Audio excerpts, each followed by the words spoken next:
How are you doing? This is David W. Williams, also known as Diamond Dave, the founder of the highest paid part-time job in the world options trading program. And what we're not going to talk about today is options. This is going to be part of the laws of game session. And what we're going to talk about really quickly is how no one is going to give you power, right? Power goes to the people that really desire it on a very, very deep level. There's a lot of different ways to get power in this world, but power goes to the people that seek it out. No one is going to give you the power that you actually desire. And we're going to kind of go through this and get a lot of people to understand that this particular video is going to be for 1% of the population. And I know a lot of people don't like to hear those particular terms. I'm not one of those kind of people that say, well, I only want to speak to 10%. No, but I understand that certain messages are not for the masses, because I kind of understand that everybody doesn't want the same thing in this world. And this has been part of world history. This isn't something that's current. So this particular message is going to resonate. A lot of people are going to hear this message and they're going to spin off into their own pattern of thinking that has nothing to do with this particular message, because this message is about power. So anything else outside of that has nothing to do with the message, but they're going to hear the message and they're going to spin off into their own thinking, which is not a pattern that I created. That's a pattern they've been on pretty much their whole life, right? Where they hear something and the way they receive it, it just essentially reinforces what they've already been thinking. And so everything becomes interpreted based on what they're already going on inside their head. So this message is going to resonate with the person that really desires power. People that really don't desire power, this message isn't going to resonate with them. And what they're going to do is they're going to take this message, they're going to interpret it, and they're going to turn it into what they want it to be. And it's not, I guarantee you, their response to it is not going to have anything to do with gaining power, right? Real power, not what they think is power. And we're going to kind of go into that in this particular discussion. So I want to tell you a really quick story, and it's kind of based on the graphic that I have on the particular screen. So this graphic is from a particular TV show called Game of Thrones. And this is a really, really good TV show. And I tell a lot of people that you should watch it because it really gets you to kind of understand the European psychology in relationship to how they view power. And I think it goes over a lot of people's heads. And I talked about before is that this is really a game that's played by the 1% of the world, right? And I don't necessarily mean that you got to be born into it. Is that the actual desire to want to get into these particular positions is really something that the 1% wants. And I think now that it may be something that people are born with, as opposed to something that it can be developed in a person. And we're going to also kind of go into that. And this is kind of why the Europeans had this particular attitude, is that a noble person was something that was inherent to a person's bloodline, as opposed to something that could be developed into a particular person because of the conditions around them and the actions that a person did or did not take in those conditions. But in this particular universe, on this TV show called Game of Thrones, there was a character called Sansa Stark. And if you watch her particular story arc and her development over the particular story, she went from a woman that had no power to a woman that essentially was in power. And she was in control, not only of land, but of men, of resources and things of that nature. And she wasn't necessarily the woman that a lot of women kind of rallied around, is because of her story arc, because she didn't play the boss chick, I'm the boss chick role. She actually had to get into this particular position over time. But what I want you to understand is that at the beginning of this particular storyline, she was not in power. She was a child, and she was from a family that was in power, but that power was enforced by the men of her family, right? And this was very customary for this particular time, but it's also customary for the world that we currently live in today outside of the TV show. So this is why there's a lot of parallels in this TV show in the real world. So she was a young person in a particular family, and the family, right, that she was in, they held power, and that power was enforced by the men in her family. Right? That's who enforced the power. And what happened is, because of a lot of different events, is that the men in her family got killed, or either were believed to be missing in action. And she was by herself. And as a result of the men in her family being killed or believed to be missing in action, people abused her because why? There were no men to enforce their power. Right?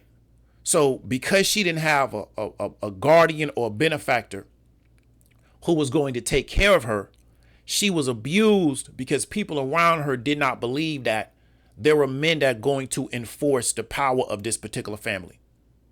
You understand me? And it took a very long time for her to transition from, I want somebody else to take care of me, to where I want to get into a position of power because I understand the benefits of being in power, right? And I understand that if I'm not in power, what's going to happen to me. And I mean real power. I don't mean I'm a boss chick power. I mean real actual power, right? Well, I'm in actual command position, right? And so that's what a lot of people have to understand, is that when people identified in this universe that there were no men to enforce her power, they started abusing her. And that is really how this world actually works. What you really got to understand, and her story is a really good parallel to this, is that the only way to protect your people is to get into a positions of power, right? That's the only way to protect your people. Yes, I know you want to depend on the law. Okay.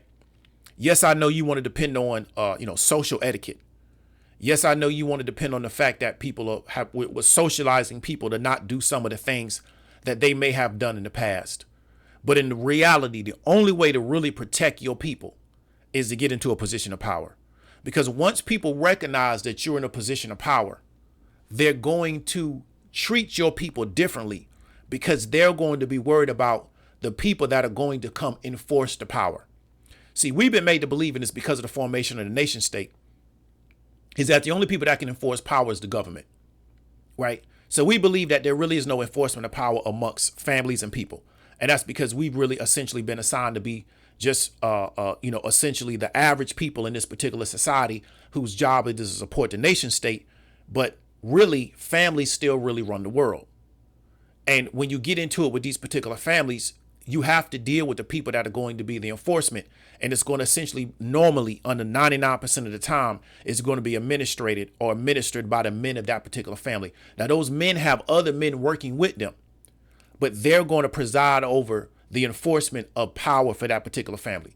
And it doesn't always mean military. It could be political. It could be through business, but it's normally going to be administered or enforced by those particular men of that particular family. That normally is going to be their role. Okay. And what you got to understand is that the only way to protect your people is to be in a position of power. That's the only way. There is no other way to protect your people, right? Is to try to figure out, how can I get myself in a position of power to where my power is so broad and my influence is so great that people will understand it can be detrimental to them and everything they've ever tried to do in their life, right? To deal with my people incorrectly. There's a political lobbying group, right, that represents a particular nation state in the world. And you'll notice is that that particular nation state gets a lot of funding from the United States. And you get all these particular political commentators. They got an opinion on everything in the world, on both sides of the political aisle.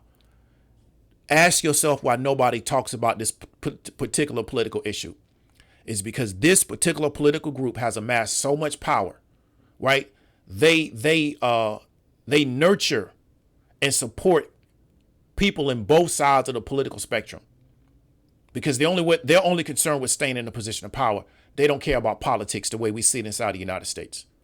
And what you'll notice is that all these political commentators talk about everything. They got a critique and a comment on everything. They never talk about this particular issue. Why? Because that particular group wields so much power. If you criticize them the wrong way, that'll be the end of your career. And everybody knows it. So they talk about every issue. They have heated debate over every issue, but you see, they stop certain issues. There's a quote, might be Voltaire. And he says, if you want to really know who's in power, ask yourself who you can't criticize. Might be Voltaire. I might be incorrect. And so what you'll understand is that the only way to protect your people is to get in a position of power. So this particular group understood the only way we can protect this nation state, the only way we can protect this funding from this nation state, is we have to build political power through very unconventional means, which is what? We don't fall on one side of a political situation. We support both sides, because what we want is we want both areas to keep us in a position of power. So we got influence on both areas. So we don't care what mainstream media is talking about behind the scenes. We're supporting candidates from both areas as long as they support us and us staying in a position of power in this particular region of the world, and continue to support this nation state with funding. You understand me? So we got to get, if you really, really want to be in power and you really want to protect your people, you got to understand the only way to do that is to get into a position of power. That's the only way you can protect your people. You cannot depend on another group of people treating your people right because that's the right thing to do. Don't work that way. This world has never worked like that. Irregardless of ethnicity, irregardless of religion, irregardless of culture, the world has never worked right to where people are going to do it just because it's the right thing to do. Will some people do that because that's their morality? Yeah. But the majority of people, the reason why they do what they do is because they're worried about an enforcement of power coming down on them. Right? It's the rare exception of the world. Most people are not rebellious. They're not by nature. So if they believe that there is an enforcement arm that's going to come down on them for doing something wrong, it's not going to do it. That's the reason. Right? So that's the first point that we want to cover. Well, we're looking at the average world, but let's take the United States of America because that's where we live. Common folk, the average person, they have opinions on everything. They got an opinion on this. They got an opinion on that. They got an opinion on this. They got an opinion on that. They think their power is in complaining. They believe that's their power. The internet has really, kind of examined that and kind of really put that on the forefront. Common people think that their opinion is their power. You hear these particular narratives that, speak truth to power. So what does that mean though? So let's say I'm dealing with, the United States military, right? And I go to the United States military and I say 2 + 2 is 4. What did I just accomplish? What did I accomplish? Right? So I go to the United States military. I say 5 × 5 is 25. What did I accomplish? I spoke truth to power. What did I just accomplish? So even if what I'm saying is true, what did I accomplish?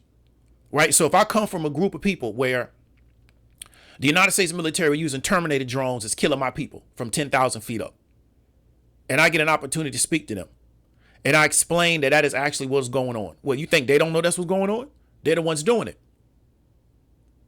So what have I accomplished? Right? But the common person believes that they are accomplishing something by communicating to the people that are doing something to them that they're doing something to them, as if they don't know that they're doing something to them because they're the people that's doing it to you. You understand me? So then you get caught into speaking truth to power. And, we're going to have the town hall meeting and we're going to have this particular discussion. The question is if you can't do anything about what they're doing, what is there to talk about? As if they don't know what they're doing. So what we've created is that this narrative that, situations can be solved if we just sit down and talk about it. Well, the question is, and when you work for somebody and you don't like something they're doing, do they tell you that y'all going to talk about it? They tell you, well, you can do it or you can quit. Right? Now, when you're in a position of power is when people seek to negotiate with you. But when you're sitting down and talking truth to power, that's not a negotiation. Right? When you're going to these town hall meetings, that's not a negotiation. When you're going to speak at your city council meeting, right? You can say what you want to say. The question is, if there's nobody on that city council that is going to do what you want them to do because they fear that there's going to be a detriment to their political career or maybe their business opportunities in that particular region, you talking to them don't mean nothing. Don't mean anything. Let me tell you a quick story. There's a guy here in the city that I'm from. He's a big time hotelier, right? Essentially, he kind of built his hotel business from the ground up. He had an issue because it was a professional sports team that was able to tap into a tax fund to get money to build a sports stadium. This guy was worth a few $100 million. The particular sports team, that family was a billionaire family, right? He didn't speak truth to power. He knew exactly what they was doing. He took it through the courts. He was not able to build up the political support. He was not able to get any kind of redress through the courts. He had to fall back. Why? Because he wasn't in a position of power to do anything about it. Him making 1 million YouTube videos, him, speaking through the press about what's going on, didn't matter. He was a guy worth a few $100 million trying to go against a billionaire family. He tried to fight it. Didn't work. He just had to deal with it. Why? Because they got more power than him. Right? They got more power than him. This is how the world works. So he didn't like what they did. He went through the system to try to fight it, and he realized, I don't have enough power to fight this, so I just got to fall back. Right? Maybe my next generation can deal with this situation, but as of right now, I can't do anything about it because I'm a guy worth a few hundred million dealing with a billionaire family. Right? And you kind of want to know who that family is. One of the members of that family was in the Trump administration, so that to give you a hint as to who this particular family is. And it was a woman, so that give you even a bigger hint. So common people think that talking and complaining and, making a million YouTube videos, they think that's their power.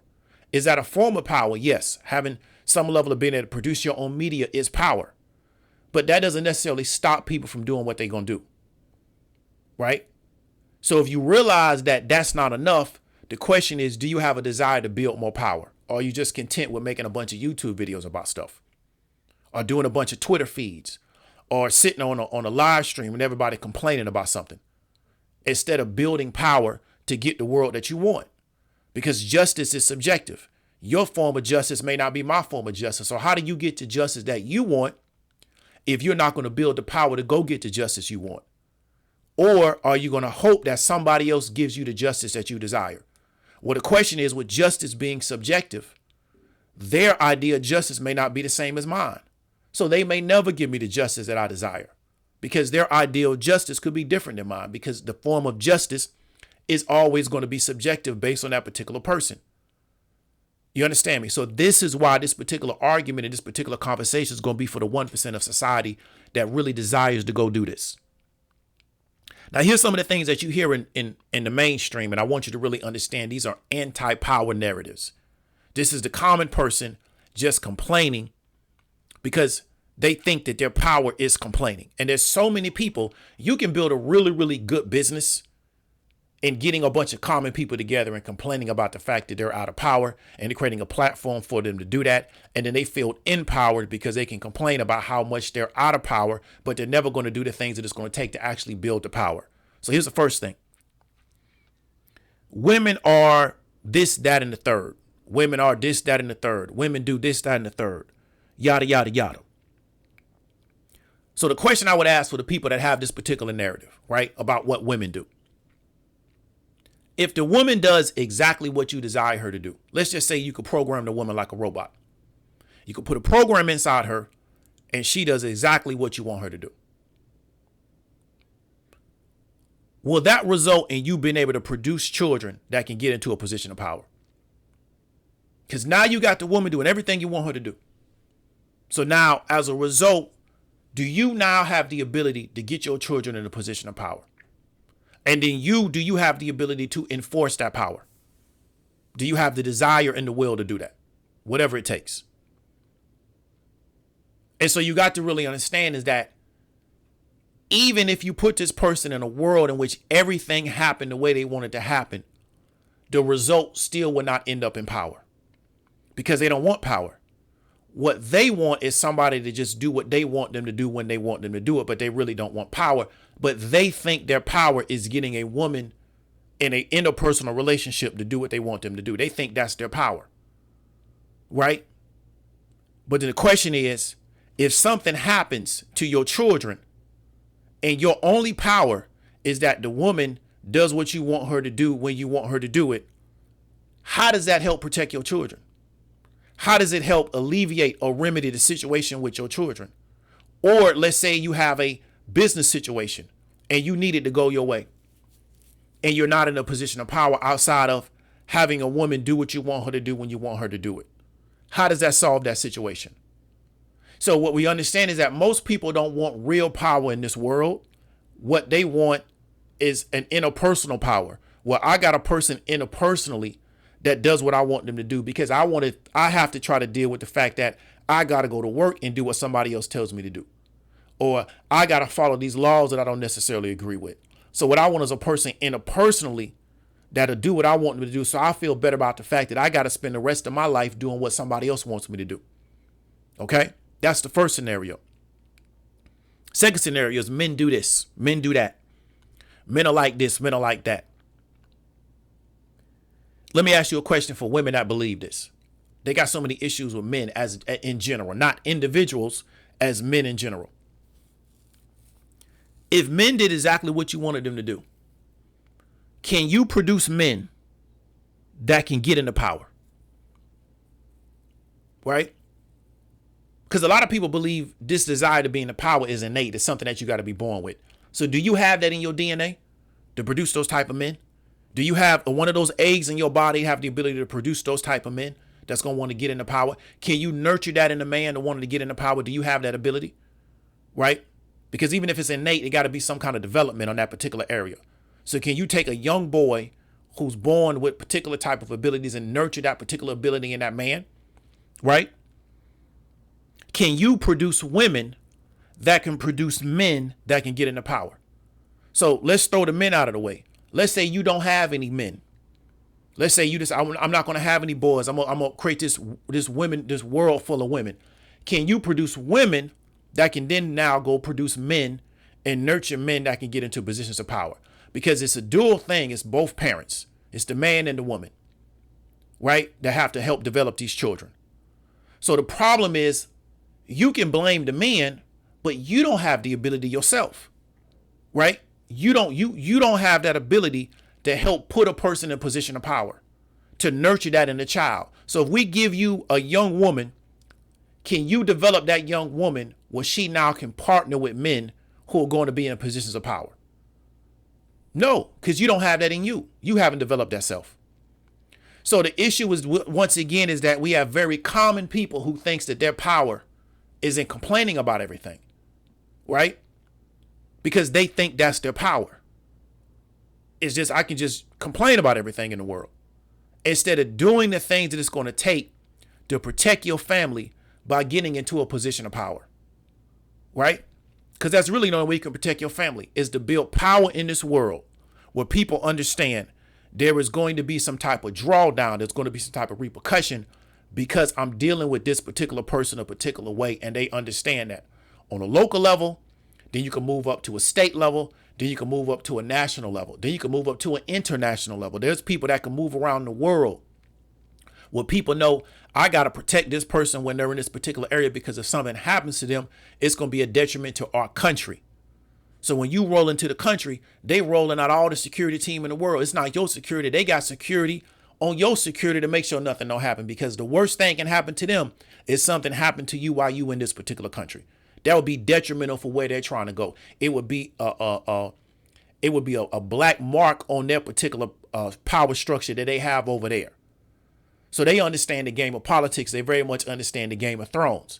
So this is what people don't understand, because why? Only 1% of the world is thinking on this particular level. And the 99% is complaining about everything because they think that's their power. Now, here's something else you hear, and I've kind of heard this lately. I want to say kind of got real big during the Obama administration, when you started having everybody trying to become social media activists to get their fame. This narrative, and I heard a guy say this not too long ago, and he was talking about the baby, and he was saying that, well, you know, black men want to be in power because they want to be just like white men. It's a very interesting statement. And I think a lot of people make this statement without really understanding what they're really talking about, but their perception of what they're talking about can be different from mine. Right? And to me, what they're really saying when they make this statement is that I would rather plead with a white man or with this white power structure to treat me right than produce a group of people that can wield power the way I require it. So I'm going to repeat myself. What they're really saying is that I would rather plead with this white power structure that's dominated by white men to treat me the way I think I should be treated. I'd rather plead with them. Or if I don't get my way, I would rather protest or riot. I would rather do that, right? Than produce a group of people that can wield power the way I require. So if I require the world to look a certain way, how can I produce people that can create that kind of world? Because to do that, you're going to have to be in a position of power, right? But I don't really want power. What I really want is the people that are currently in power to treat me a certain way. So then what do I got to do to try to convince them to do it? Not because I'm in power also, because I just eventually say the right words to them at the right time where they decide to do it. You understand me? Because let me explain something to you real quick. The Communist Party of China, probably responsible for probably killing over 50 million people. Right? That's conservative. Probably responsible for the deaths of probably 50 million people, conservatively. You will not be able to find a Chinese woman to jump on the internet, and she may talk about the Chinese government. You can get Chinese people to critique the Communist Party of China, but you don't find Chinese women or Chinese men that say that Chinese men want to get into power because they want to just be more like white men. Because the reason why China is where it's at right now, economically, the reason why they're where they're at right now is because of their government. Now, we're not co-signing anything the government has done, but you got to realize at one time, China was such a weak country to where Europeans was able to import drugs into that country to sink millions of Chinese people into opium addiction, and the government couldn't do anything about it. And this went on literally for decades. The first multi-millionaire in the United States was an opium smuggler into China. They don't talk about that, but that's a fact. I may do a video on that one day. First multi-millionaire in the United States history was an opium smuggler into China. Right? That's how he made a lot of his money.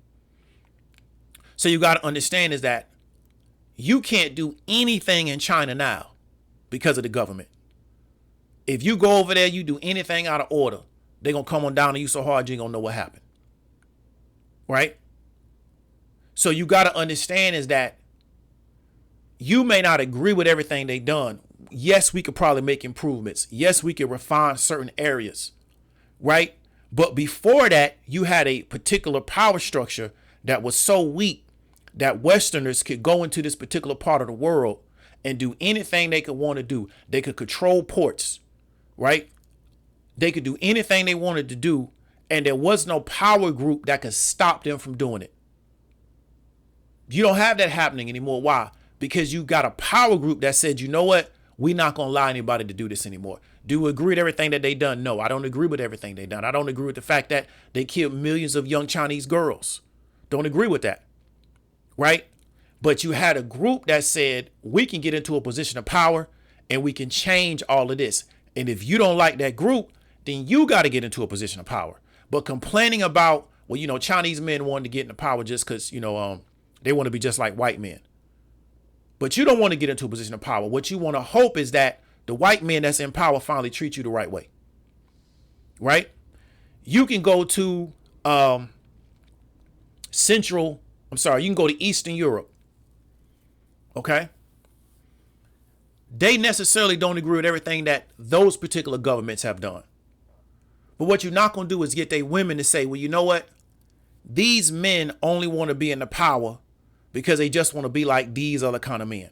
Because they understand the only way we're going to have something is if we can produce a group of men that are going to get us into a position of power. And what we find is that most people don't really want to be in a position of power. They want somebody else in power to treat them right. So they are really anti-power. And I may do a whole nother video on how this system has produced black people who are against other black people being in power, while they themselves don't want to produce black people who are actually in power. See how understand this dysfunction. I don't want black men to be in power, but I don't want to produce black men to be in power in a world run by men. You understand me? So I don't care who's in power, long as it's not a black man. And we got black people that believe in this more than we got anybody else. In a world that is so cool. You don't want black men to be in power. You want to do the girl power thing. You know, that's cool. Show me where some women are in power, right? And they can be in opposition against a group of men and they can win. And it's an all women's group. Show me where that works. And they don't need any support of any men anywhere. Show me where that works. And so what we really want is I want to live under a world created by men that a group of white men created to put they people in power. I want to live in that world. And then what I'm going to do is create a social narrative that black men should never be in power because they want to be just like the white men that's in power. But the white men are never going to let you get in power. That's not going to happen. right? That's not going to happen. So it don't matter how much you have a problem with black men being in power, but you don't want to go produce some black men that could be in a position of power. So as a state, your job was to just create opposition against it. You don't have to agree with the people that's in power. My question is, can you go produce something better? Are you willing to go do the work to do that? And most people know, because I don't want to be in power. I'm cool, because being in power means you got to have a degree of responsibility. So as long as you have the Sansa Stark mentality where you want to be 15 years old the rest of your life, mentally, you're going to always just have to deal with what people are doing to you. But it's when she decided to become an adult mentally and understood that the only way my family gets back in power, because you got to understand, the actual world she lives in is not about having a queen forever, right? She will eventually produce a son that's going to be in power. But the only way that happens is for her to get back in power, right? That's the only way it happens. And so everything that she went through from a trial and tribulation standpoint was helping her get back to that position. So the men in her family could get back into a position where they could protect that particular family, because they had all pretty much been killed or they was missing in action. You couldn't find half of them. That was the problem. So she had to understand. So what did she do? She took on the responsibility of producing this in my family, not because I want to be the boss chick and I'm all by myself and I need to produce this on behalf of my family. Because she kept letting people know I'm a Stark. I come out of a family. You understand me? And even when people abandoned her family, she didn't turn around and say, well, you know what? These men in my family, they bump. She said, I got to figure out how to get my family back into position, because at the end of the day, when everything fell apart, what she knew she could fall back on was the fact that she had a family and they had a name, and the name was solid, right? They had a solid name. It's just they weren't what they used to be, because so many men in her family have been killed in wars and things of that nature. So this is what we don't see. We don't see people really desiring to get their family in a position of power. They've been taught by people that are in power, by families that are in power. The way we're going to distract you from that is we're going to make you think your power is complaining about everything.